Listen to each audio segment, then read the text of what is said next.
कि कोई भी अपने आप को शंकराचार्य नहीं लिख सकता। जैसे कोई भी अपने आप को मुख्यमंत्री कह सकता है क्या, ऐसा उन्होंने पूछा। फिर ये कहा कि कोई भी अपने आप को नेता प्रतिपक्ष कह सकता है क्या, ऐसा उन्होंने पूछा। कितनी सही बात। लेकिन हमारा सवाल इसी पर है कि आदित्यनाथ जी ये बताएं कि कोई भी अपने आप को मुख्यमंत्री नहीं लिख सकता, लेकिन आदित्यनाथ अपने को मुख्यमंत्री लिखेंगे कि नहीं लिखेंगे? माता प्रसाद जी अपने को नेता प्रतिपक्ष लिखेंगे कि नहीं लिखेंगे? लिखेंगे ना। तो कोई भी नहीं लिख सकता, एकदम सही है। लेकिन जो शंकराचार्य है वो भी अपने आप को शंकराचार्य नहीं लिख सकता। ये उसमें से कहाँ से आप निकाल ले रहे हैं?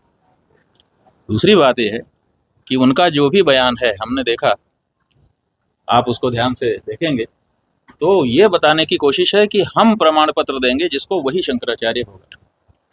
और ऐसी तो कोई अपने यहाँ ना तो विधि व्यवस्था है, ना तो ऐसी कोई परंपरा है कि कोई प्रदेश का मुख्यमंत्री जिसको कह दे कि वही शंकराचार्य है, वही शंकराचार्य होगा।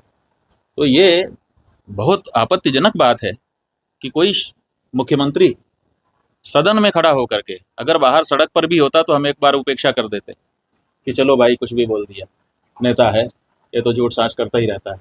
लेकिन उत्तर प्रदेश के लोकतंत्र के मंदिर में, सदन में, विधानसभा भवन में, वहां पर खड़ा होकर के वो बोल रहा है ऐसी बात। क्या ये सही है कि शंकराचार्य का निर्माण भारतीय जनता पार्टी करेगी या उत्तर प्रदेश की सरकार करेगी, या वो प्रमाण पत्र देगी किसी को?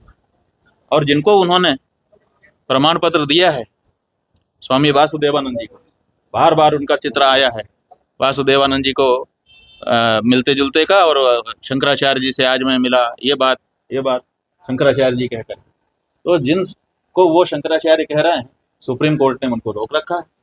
लोअर कोर्ट ने पहले रोका, फिर अपील कोर्ट ने रोका, फिर हाई कोर्ट ने रोका, और फिर सुप्रीम कोर्ट ने भी कोई अनुतोष उनको अभी तक नहीं दिया हुआ। जिनको भारत की न्यायपालिका बार बार कह रही है कि इस व्यक्ति को शंकराचार्य ना कहा जाए, जिसको भारत की न्यायपालिका बार बार ये कह रही है, अलग अलग स्तर की न्यायपालिका, कि ये व्यक्ति अपने को इस रूप में परिभाषित ना करे, प्रोक्लेम ना करे, और उसके जो चिन्ह हैं दंड छत्र चमर आदि उनको धारण ना करे, उनको तो ये शंकराचार्य कहते हैं।